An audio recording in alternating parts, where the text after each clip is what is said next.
صحیح ہے نا. اس طرح کی وہ ان کے ہاں ایک سوچ ہے کہ بھئی جس کی بیٹری اچھی ہے تو ظاہر ہے ایک اچھی بیٹری ہے تو لائٹ زیادہ دے گا تو وہ کام بھی جلدی کرے گا. ان کی سوچ ہے کیونکہ ان کی دکانوں میں اس طرح رکھے ہوئے ہوتے ہیں. واللہ عالم, مقصد کسی کا مذاق اڑانا نہیں ہے بھائی, ٹھیک ہے نا. تو شرک کرنے سے کیا ہوتا ہے, شرک کا مطلب سمجھ گئے کہ دو خدا کا قائل نہیں ہے کوئی, قائل اس چیز کے ہیں کہ ان کے ساتھ اللہ نے ایک اختیار بھی نہیں دیا. یاد رکھو, جو کہتے ہیں نا مختار کل بنا دیا وہ بھی کافر ہے, جو کہتا ہے مختار کل نہیں بلکہ بعض چیزوں کا اختیار دیا ہے وہ بھی کافر ہے. اللہ کہتے ہیں کچھ بھی نہیں دیا. ما لہم فیہما من شرک وما لہ منہم من ظہیر, کوئی مددگار نہیں ہے اس کا, کوئی ہاتھ بٹانے والا نہیں ہے اللہ کے ساتھ, کوئی اس کا وزیر نہیں ہے, کسی بھی چیز میں وزیر نہیں ہے. اللہ کے بندوں یہ عقیدہ ہے, اس میں دو نمبری نہیں چلے گی, اس میں دوغلی باتیں نہیں چلیں گی. کلمے کے بارے میں نہیں ہے کہ آپ کہیں کہ یہ بھی ٹھیک ہے تو وہ بھی ٹھیک ہے, نہیں, یہ کوئی نہیں ٹھیک ہے, یہی ٹھیک ہے. نماز میں چلے گا یہ والی بھی ٹھیک ہے, بغیر یہ والی بھی ٹھیک ہے, چوڑی والی بھی ٹھیک, پتلی والی بھی ٹھیک, زور سے آمین بھی ٹھیک, آہستہ آمین بھی ٹھیک, وتر 3 رکعت بھی ٹھیک, 1 رکعت بھی چلتا ہے. یہ تھوڑی کہ خدا ایک بھی ٹھیک اور دو بھی ٹھیک, اس سے بھی مانگو اس سے بھی مانگو, یہ نہیں چلے گا. اس پہ میں ایک واقعہ سناتا ہوں. اب چونکہ فیس بک پہ نئے نئے لوگ آ رہے ہیں, آپ لوگ بھی بہت سارے نئے نئے, پرانے والے تو یہ واقعہ سن سن کے کان پک گئے ہوں گے, نئے والوں کی خاطر ایک دفعہ دوبارہ سن لیں. توحید کے معاملے میں گڑبڑ نہیں. اس پہ میں واقعہ سناتا ہوں. ایک مدرسے کا طالب علم تھا, مدرسے میں پڑھا نہیں تھا وہ صحیح طریقے سے, گاؤں چلا گیا. اسے شرمندگی ہوئی کہ مجھے آتا واتا تو کچھ ہے نہیں, جب میں گھر جاؤں گا تو لوگ مسئلے پوچھیں گے, آتے تو ہے نہیں مجھے, تو میں کیا کروں گا, لوگ تو عقیدت میں آئیں گے, مسئلے پوچھیں گے. تو اس کے استاذ نے بولا کہ جب بھی کوئی مسئلہ پوچھنے آئے نا, جواب تو تمہیں آتا نہیں ہوگا تو غور و فکر کرنا, بولنا یار اس میں علماء کا اختلاف ہے, اس میں علماء کا اختلاف ہے. لوگ کہیں گے یار بہت گہرا علم ہے, صرف جواب نہیں بلکہ علماء کے اختلافات بھی مانو. تو بعض یہ کہتے ہیں بعض یہ کہتے ہیں, تو وہ کہے گا میں کیا کروں, بولے بھائی دونوں رائے ہیں علماء کی, ٹھیک ہے, دونوں طرف احتیاط اس میں ہے, اس طرح کر کے کو ٹہلا دو. دوسرا یہ کہا کہ جب بھی کوئی مسئلہ پوچھنا ہے تو اس میں شقیں نکالنا, شقیں, یوں ہوا تھا تو یوں حکم ہے, یوں ہوا تھا تو یوں حکم ہے. اب یہ چلے گئے گاؤں, تو کوئی پوچھنے آیا مسئلہ کہ گاؤں کنویں میں چوہا گر گیا ہے, کتنے ڈول نکالیں گے کنواں پاک ہو جائے گا. پریشان بھائی, اب مسئلہ تو یہ کہ چوہا نکال کے 20 ڈول نکال لو, لیکن پڑا ہوا ہوگا تو آئے گا نا جواب. یہ پریشان, کہہ رہے یار چوہا مر کے گرا ہے یا گر کے مرا ہے, ٹھیک ہے, چوہا مرا پہلے ہے گرا بعد میں ہے, یا گرا پہلے ہے مرا بعد. وہ کہہ رہے دونوں کا حکم بتا دیں, کہہ رہے نہیں پہلے تحقیق کر کے آؤ, گرا پہلے مرا بعد میں اس کا حکم الگ ہے, مرا پہلے گرا بعد میں اس کا حکم. وہ بیچارہ کہاں سے مرا پہلے گرا بعد میں, کہاں تحقیق کرے گا, اس نے کنواں ہی چینج کر دیا. تو ایسے ہی کوئی آتا پوچھا کہ یہ کیا, تو اس میں علماء کا اختلاف ہے. اب نہ یہ کہہ کے عادی ہو گیا, ہر مسئلے میں کیا کہتا علماء کا اختلاف. لوگوں کو شک ہوا کہ یار یہ کہیں اس کو آتا واتا بھی ہے کچھ. ایک دن ایک آدمی آیا, اس نے اس سے پوچھا کہ لا الہ الا اللہ کا مطلب کیا ہے, لا الہ الا اللہ کا مطلب کیا ہے, اللہ کے سوا کوئی عبادت کے لائق نہیں, اس کا مطلب کیا ہے. جواب میں کہتے اس میں علماء کا اختلاف. لوگوں نے پکڑ کے لگائے چترول, بولے اس میں بھی اختلاف ہے کیا. اب میں آپ سے ایک بات پوچھ رہا ہوں کہ گاؤں والوں نے اس کو کیوں چترول لگائے. وہ بھی جانتے تھے کہ لا الہ الا اللہ کے مفہوم میں اختلاف نہیں ہو سکتا, اللہ کے سوا کوئی معبود نہیں, اس کے دو مطلب نہیں ہو سکتے کہ ہم کہیں یہ والا مطلب ہے, دوسرا کہے یہ والا مطلب نہیں ہے, بلکہ وہ والا مطلب ہے. ہم کہیں چلو امت کے علماء میں اختلاف ہے, دونوں مطلب نا نا نا نا نا نا, ایک ہی صحیح ہے, دوسرا فنار ہے, جہنم میں ہے. یا تو وہ جہنم میں ہے دوسرا, یا میں جہنم میں ہوں. پھر اگر میں اس کا مطلب صحیح بتا رہا ہوں, دوسرا غلط بتا رہا ہے, دوسرا کچھ اور بتا رہا ہے, تو وہ جہنم کی آگ میں. اور اگر میں غلط بتا رہا ہوں, وہ صحیح بتا رہا ہے, تو میں جہنم کی آگ میں. رفع الیدین میں نہ کرنے میں میرا مذہب اگر صحیح ہے اور رفع الیدین کرنے والے کا صحیح نہیں ہے, تو کرنے والا جہنم میں نہیں جائے گا, بلکہ اجتہادی خطا پہ اس کو ثواب ملے گا. اور اگر نہیں کرنے والا غلط ہے تو نہیں کرنے والا بھی جہنم میں نہیں جائے گا, بلکہ اس اجتہادی خطا پہ اس کو الگ سے اللہ کی طرف سے ثواب ملے گا. فروعی مسائل میں غلطی پہ بھی اجر ملتا ہے, بنیادی بیسک عقائد میں غلطی پہ اجر نہیں ملتا. کافر ہو جاتا ہے انسان, اسلام سے خارج ہو جاتا ہے. تو اللہ کے سوا کوئی معبود نہیں کا مطلب پتہ ہے کیا ہے؟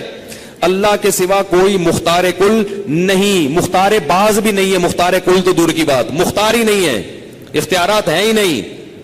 اللہ کے سوا کسی سے دعا مانگنا جائز نہیں ہے. یہ لا الہ الا اللہ کے مفہوم میں سب سے پہلے داخل ہے یہ چیز. اب اس میں دو رائے نہیں ہو سکتی کہ یا اللہ بھی یا رسول اللہ بھی, نا نا نا, یہ نہیں چلے گا بھائی, یہ مارکیٹ میں نہیں چلے گا. اور یاد رکھو, کسی کو دین کے قریب لانے کے لیے وقتی طور پر حق کو چھپانا تو جائز ہے کہ مصلحت نہیں ہے کھل کے مسئلہ بیان کرنا, لیکن غلط بیانی جائز نہیں ہے. یہ شریعت کا مسئلہ چینج کر دینا جائز نہیں ہے. بعض لوگ کیا کرتے ہیں, ان کو پتا ہے کہ یہ فلاں مسجد کا امام یا رسول اللہ مدد بھی کہتا ہے, غیر اللہ سے مدد کا قائل ہے, اس پہ باقاعدہ مناظرے کر رہا ہے, تو اس کے پیچھے نماز نہیں ہوگی. نہیں یاری بات میرا خیال ہے. اب آپ اتنے براڈ مائنڈیڈ نہ بنے کہ یار چلتا ہے یار مسلمان میں جوڑ پیدا کرنے کے لیے. بھائی جوڑ پیدا کرنے کے لیے کافر کے پیچھے تھوڑی نماز ہو جائے گی اللہ کے بندو, اس کا ذبیحہ تھوڑی حلال ہو جائے گا. لوگ کہتے ہیں بھائی اس کی بات کا دوسرا مطلب بھی تو ہو سکتا ہے. میں کہتا ہوں ہاں ہو سکتا ہے, لیکن یہ اس کا ہو سکتا ہے جس سے پوچھو تو وہ 2-3 مطلب بیان کرے. لیکن آپ اس سے پوچھ رہے ہیں, وہ کہہ رہے نہیں میری یہی مطلب ہے جو میں کہہ رہا ہوں, اور اس پہ مناظرے کر رہا ہے وہ بیٹھ کے. وہ کہہ رہے ہیں کہ نبی صلی اللہ علیہ وسلم بشر نہیں ہے, نور ہے, اس پہ مناظرے کر رہا ہے وہ بیٹھ کے. آپ کہہ رہے ہو کہ نہیں اس کے 2 مطلب ہو سکتے ہیں, وہ کہہ رہے ہیں نہیں ہے بھائی یہی مطلب ہے. اب اس کے پیچھے کہاں سے نماز جائز ہو جائے گی؟ ٹھیک ہے, شریعت نے کسی کو کافر قرار دینے میں احتیاط کا حکم دیا. ایک آدمی کے 100 مطلب نکلتے ہو نا تو اچھا والا مطلب لیں گے ہم, لیکن جب لیں گے جب نکلتا بھی کچھ, وہ خود کہہ رہے کہ نہیں ہے میرا مطلب یہ. وہ کہہ رہا آؤ اس پہ مناظرہ کرو, میں ثابت کروں گا کہ نبی بشر نہیں ہے, نبی انسان نہیں ہے, نبی نور ہے. وہ کہہ رہا ہے میں ثابت کروں گا کہ اللہ نے نبی کو اختیارات دیے ہوئے. وہ کہہ رہے جیسے جبریل کو اولاد دینے کا اختیار ہے تو نبی کو اختیار کیوں نہیں ہے؟ تو اتنی واضح بات اگر کر رہا ہے تو پھر اتنا زیادہ خوش فہمی میں مبتلا ہونے کی ضرورت نہیں ہے. اس کو کافر کہا جائے گا, اس کے پیچھے نماز کی اجازت نہیں ہوگی, اس سے نکاح نہیں ہوگا. اس کی بیوی اگر مسلمان تھی اور شوہر کا یہ عقیدہ بن گیا تو نکاح بیوی کا ختم ہو جائے گا. اور وہ اگر جانور ذبح کرے گا اس کا گوشت ہمارے لیے مردار ہوگا. اس میں احتیاط, ہاں وہمی نہ بن جائیں کہ جا کے کوئی بھی کاٹ رہا ہے تو پوچھ رہے ہیں کیا عقیدہ ہے تیرا. وہمی بننے کی ضرورت نہیں ہے. مسلمان ہیں ماشاءاللہ, سب توحید پرست ہیں, جس کا پتہ چل جائے یقین ہو جائے تو اس کے لیے پھر جوڑ پیدا کرنے کے لیے نماز پڑھ لینا اس کے پیچھے جائز نہیں ہے. اگر نماز پڑھ لی ہے لوٹانی پڑے گی آپ کو. بعض دفعہ یہ ہوتا ہے کہ نہیں پڑھو گے تو پٹو گے, تو پھر مجبوری ہے, پھر پڑھ لو, پھر بعد میں, لیکن بعد میں لوٹا بھی نہیں رہے, یا اس ٹیکنیکل طریقے سے پڑھ لو جو میں نے ایک بیان میں بتایا ہے. اور اس میں کوئی دیوبندی بریلوی کا اختلاف نہیں ہے. کوئی دیوبندی یہ عقیدہ رکھے وہ بھی کافر ہے, کوئی اہل حدیث یہ عقیدہ رکھے وہ بھی کافر ہے, کوئی بریلوی عقیدہ رکھے وہ بھی کافر. یہ مقصد نہیں ہے کہ آپ نے سمجھے کہ بریلویوں کے خلاف بیان کر رہا ہوں, نہ, جو رکھے گا وہ کیا ہوگا, کافر ہوگا. عاملوں کے بارے میں جب بیان کرتا ہوں تو میں کیا بولتا ہوں, دیوبندی ہو تو بھی ایسا ہے فراڈی ہے, بریلوی ہو تو بھی فراڈ. ہمیں دیوبندی بریلوی نام سے کوئی گھن نہیں ہے بھائی. کوئی بریلوی ہو ہمارا بھائی ہے, اگر عقیدہ اس کا صحیح ہے, اور اگر کوئی دیوبندی ہے عقیدہ خراب ہے, جاؤ کیا کرنا ہے نام میں دیوبندی لگا کے. قیامت کے دن اللہ یہ نہیں پوچھیں گے دیوبندی تھے بریلوی تھے, اللہ پوچھیں گے لا الہ الا اللہ کا مطلب بتا دے تو خالی ہے بھائی. ٹھیک ہے. اگلا کہہ رہا ہے ایکچولی لا الہ الا اللہ میں نا, اللہ فرشتہ جب آیا نا قبر میں, اللہ پوچھ رہے ہیں لا الہ الا اللہ کا مفہوم بتاؤ, لا الہ الا اللہ. یہ مفہوم اس لیے آپ کہیں گے بھائی مفہوم کا سوال کب سے ہوگا قبر میں. لا الہ الا اللہ قادیانی بھی پڑھتا ہے, اور بعض قادیانی مرتے ہوئے کلمہ پڑھ کے جاتے ہیں مگر جنت میں نہیں جائیں گے. بعض قادیانی مرتے ہوئے لا الہ الا اللہ محمد رسول اللہ پورا تجوید کے ساتھ پڑھ کے دنیا سے جاتے ہیں, اور ڈائریکٹ کہاں جاتے ہیں, کلمہ پڑھ کے جہنم میں جاتے ہیں, کیونکہ وہ کلمے کے الفاظ کو مانتے ہیں, کلمے کے مفہوم کو نہیں مانتے. آپ موت کے وقت جو کلمہ پڑھیں گے وہ والا کلمہ جس کا مفہوم بھی وہی ہو جو اللہ اس کے نبی نے بتایا, پھر وہ کلمہ موت کے وقت قبول ہوگا. اگر آپ اس شرک والے ذہن یا ختم نبوت کے انکار کے ساتھ محمد رسول اللہ پڑھو گے, اللہ کو یہ والا محمد رسول اللہ کہنا آپ کی زبان سے مقبول نہیں ہے. آئی نا بات سمجھ میں کہ نہیں آئی ہے؟ کیونکہ قادیانی تو ویسے بھی کہتے ہیں لا الہ الا اللہ محمد رسول اللہ, 100 دفعہ کہتا ہے. اسلام مسلمان تھوڑی ہو جاتا ہے, کیونکہ وہ محمد کو رسول کہہ تو رہا ہے مگر مان نہیں رہا. اگر مان رہا ہوتا تو رسول اللہ کے بعد کسی اور نبی کا اقرار نہیں کرتا, کیونکہ یہ تو بہت واضح حدیثوں میں نبی نے کہہ دیا کہ میں آخری نبی ہوں, میرے بعد کوئی نبی نہیں ہے. تو آپ مان ہی نہیں رہے ان کو. عیسائی حضرت عیسیٰ کو اللہ کا رسول مانتے ہیں مگر جنت میں نہیں جائیں گے, کیونکہ حضرت عیسیٰ کی بات نہیں مانتے. حضرت عیسیٰ نے پیدا ہوتے ہی ماں کی گود میں کہا تھا میں اللہ کا بندہ ہوں, یعنی اللہ کا بیٹا نہیں ہوں. تو اسی طرح یاد رکھو, یہ جو کہتے ہیں نا مرتے ہوئے کلمہ پڑھ کے چلا گیا, تو کلمہ پڑھ کے اس کا کلمہ ہے جو توحید پرست ہو, ختم نبوت کا معترف ہو. تو اس طرح اس قسم کے لوگ جو کلمہ پڑھیں گے ان سے قبر میں سوال ہوگا کہ یہ کون سا والا کلمہ پڑھا ہے, اس کا مفہوم کیا ہے. اب وہ وہاں پھنسے گا تو بولے گا ایکچولی اس میں 2 رائے ہیں. گرین والے کہتے تھے کہ اس کا یہ مفہوم ہے. اللہ کہیں گے تو بتا تیرا کیا تھا, تو یہ بتا کہ تو اللہ کے سوا مدد مانگنا کسی سے جائز سمجھتا تھا. کہے گا ہاں. اللہ کہے گا پھر اسی سے مانگ, کیونکہ قرآن میں جگہ جگہ ہے کہ جب یہ آگ میں جلیں گے تو اللہ کہے گا کہ جن کو دنیا میں مدد کے لیے پکارا کرتے تھے آج انہی کو پکارو, آج کوئی تمہاری پکار نہیں سنے گا. تو اس لیے اپنے حال پہ رحم کریں. خیر میں جلدی سے واقعہ سمیٹتا ہوں. تو شرک کہاں سے دوبارہ شروع ہو گیا, کس میں؟ مشرکین مکہ میں, جو ابراہیم علیہ السلام کی اولاد. ان میں کوئی پیغمبر نہیں آیا, صرف ایک اسماعیل علیہ السلام تھے, اس کے بعد کوئی پیغمبر نہیں آئے. لیکن ان میں خصوصیات, بہت ساری پازیٹیو چیزیں حضرت ابراہیم اور اسماعیل علیہ السلام سے ان کے بلڈ میں منتقل ہو گئی تھی. مشرک تھے مگر بہادر بہت تھے, غیرت مند بہت تھے, سخی بہت تھے, رشتہ داری جوڑتے تھے, اور اپنے رشتہ داروں کی خاطر جنگوں میں کٹ جایا کرتے تھے. رشتہ دار پہ آنچ نہیں آنے دیتے. کسی سے دوستی کا ہاتھ بڑھا لیا, کٹ جائیں گے, مر جائیں گے, وہ ہاتھ پیچھے بولو نا نہیں. مشرک تھے مگر ان کے اندر یہ کوالٹیز بہت زیادہ تھی. اللہ نے اس لیے آخری نبی کے لیے اس قوم کا انتخاب کیا کہ ان میں بہت ساری خصوصیات ہیں, ان سے صرف شرک چھڑوا دو تو یہ توحید میں ایسے آگے نکلیں گے کہ دنیا ان کا مقابلہ نہیں کر سکے گی. اور ادھر جو گڑبڑیں چل رہی تھیں, اب جو غیرت مند لوگ تھے نا, دیکھو غیرت مند ہوتا ہے نا, وہ اپنے دوست کا مصیبت میں ساتھ دیتا ہے. اور ویسے آپ کی بڑی اچھی دوستی تھی, دوست پٹ رہا ہے تو سب سے پہلے آپ وہاں سے بھاگیں گے. ایک آدمی کہتا ہے کہ میرا بڑا اچھا دوست تھا, ایک دن میری پٹائی ہوئی تو میں نے کہا میرا دوست بھی آئے گا, تو میں بہت دور تک دیکھتا رہا, اتنی جلدی بندہ غائب ہوا ہے پتہ ہی نہیں چل رہا کہاں گیا ہے. یعنی کافی میں نے تلاش کیا, ایسے غائب. اور ادھر جو تھا وہاں پیغمبر آتے رہے ہیں, ہزاروں پیغمبر آئے ہیں ادھر فلسطین میں, شام میں. آج بھی شام کی سرزمین میں جتنے پیغمبر دفن ہیں پوری دنیا میں کہیں بھی نہیں ہے. ارسلنا رسولنا تترا, اللہ فرماتے ہیں ہم نے پیغمبروں لگاتار پیغمبر بھیجے ہیں, لائن لگا دی ہے پیغمبروں کی بنی اسرائیل میں. تو حضرت ابراہیم کے بیٹے کون تھے؟ اسحاق. یہ کہاں رہے تھے؟ شام میں. اور اسماعیل علیہ السلام کہاں تھے؟ مکہ میں. ان کا تو الگ ہسٹری ہے مکہ والوں کی, وہ میں نے آپ کو مختصر بتا دی. شرک میں چلے گئے, جنگیں, لڑائیاں, ذرا ذرا سی بات پہ جہالت پہ اتر آتے تھے, اور ان کا تو سارا نظام کیا ہو گیا؟ تباہ و برباد ہو گیا. بس قتل و غارت, قبائلی جنگیں, اور جناب اس کا گھوڑا آگے نکل گیا نا دوڑ میں, مار دیا اس کو جان سے. اس سے جان سے مارا, اس نے بولا ہم نہیں چھوڑے گا, ہم بھی مارے گا. ادھر مارا, اس نے پھر مارا. جنگیں بھائی, لڑائیاں, عورتیں بھی قتل کر دیتی تھی وہاں. بڑی جنگیں اور یہ سب میں وہ ان پہ کوئی حکومت کرنا پسند نہیں کرتا. بولے بھائی ان کو تو حکمران بنا سکتے ہیں, ان کو رعایا نہیں بنا. لوگوں نے چھوڑ دیا, بولے ان کو لڑنے دو.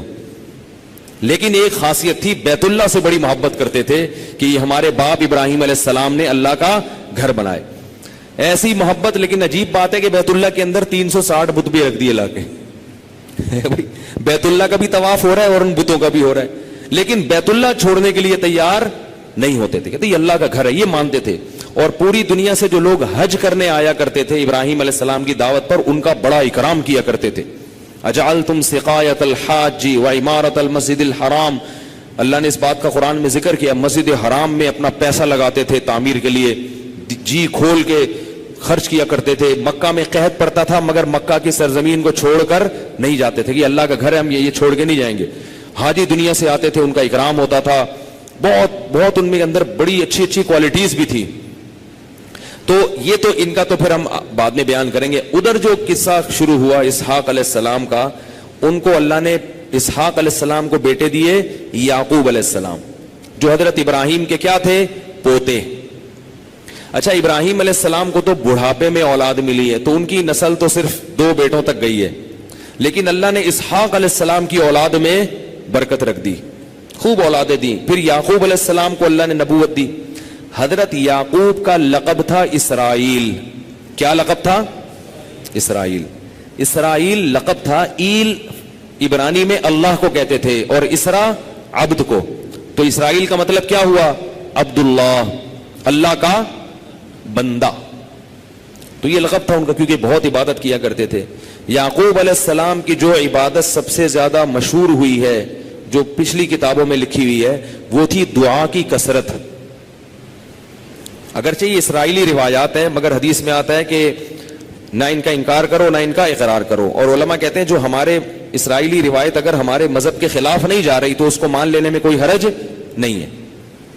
تو ان کے بارے میں پچھلی کتابوں میں لکھا ہے کہ اتنی زیادہ دعائیں مانگتے تھے، اتنی زیادہ سجدے میں پڑ کے کہ ان کے یہ جو تھے نا گھٹنے، اس کی کھال کیا ہو گئی تھی؟ سخت نہیں ہو جاتی جیسے ایسے پلاسٹک کی طرح ایسے کھال ہو گئی تھی. بہت لمبی لمبی دعائیں مانگنا ان کا وصف تھا. تو ان کو اللہ نے 11 بیٹے دیے. یعقوب علیہ السلام 2 بیویاں تھیں ان کی، حضرت یعقوب علیہ السلام کی. ایک بیوی سے 9 بیٹے اور دوسری بیوی سے بول لو نا 2 بیٹے. جو 9 بیٹے تھے ان میں ایک بیٹے کا نام یہودا بھی تھا، یہودا، جس سے آگے جو یہودیوں کو یہود اسی سے کہا جاتا ہے. اور جو دوسری زوجہ سے 2 بیٹے تھے ان میں ایک کا نام یوسف اور دوسرے کا نام بنیامین. صحیح ہے نا؟ تو یہ یعقوب علیہ السلام کی آگے اولاد تھی. تو اس سے پھر انشاءاللہ آگے میں کل لے کے چلوں گا کہ اللہ نے ان یعقوب علیہ السلام کے ان بیٹوں میں حضرت یوسف علیہ السلام کو نبی بنایا، کیونکہ آگے سے سلسلہ اولادوں میں چلا ہے نا، پھر اور بہت سارے پیغمبر پیدا ہوئے. تو یعقوب علیہ السلام کی جو دوسری زوجہ تھی ان سے بنیامین اور یوسف پیدا ہوئے. یہ جو پہلی زوجہ تھی ان کے بیٹے جوان ہو چکے تھے، لمبے تڑنگے، کیونکہ انبیاء کو اللہ ظاہری حسن بہت دیتے ہیں. کوئی پیغمبر بدصورت نہیں آئے دنیا میں، سارے طاقتور ہوتے تھے، صحت مند. اگر بیماری آئی بھی تو کوئی گھٹیا بیماری نہیں لگی ان کو. تو صحت مند اور بہت زیادہ حسن و جمال، خوبصورتی. اس کی وجہ یہ تھی کہ تاکہ لوگ ان کی طرف مائل ہوں، کوئی اعتراض نہ کرے کہ اللہ نے پیغمبر بنایا ہے، یہ اس کی تو پرسنالٹی نہیں ہے. تو انبیاء کی بہت خوبصورت پرسنالٹی ہوتی ہے. تو ظاہر ہے جب یعقوب علیہ السلام اتنے خوبصورت تھے تو ان کے بیٹے کیسے ہوں گے؟ تو 9 بیٹے، بیٹیاں بھی تھیں، بیٹوں کا ذکر ہے قرآن میں، بیٹیاں اس کے علاوہ تھیں. تو 9 بیٹے ماشاءاللہ وہ لمبے تڑنگے جان اور خوبصورت. تو وہ بیٹے کیا کرتے تھے؟ وہ کہتے تھے کہ ہمارے ابا جو ہے نا وہ چھوٹے بیٹے جو دوسری زوجہ سے یوسف ہے، چھوٹا ہے ہم سے، اس سے محبت زیادہ کرتے ہیں. وَنَحْنُ عُصْبَةٌ، ہم ایسی بڑی جماعت ہیں ابا کے لیے، ابا ہمیں لفٹ نہیں کراتے، زیادہ لفٹ نہیں کراتے. مطلب کیوں نہیں کراتے تھے ابا؟ یہ انشاءاللہ بولو نا کل بتائیں گے، ٹھیک ہے نا؟ کچھ کل کے لیے بھی چھوڑ دو نا. اللہ تعالی ہم سب کو سمجھنے کی، عمل کی توفیق عطا فرمائے. سبحانک اللہم و بحمدک، نشہد ان لا الہ الا انت، نستغفرک و نتوب الیک.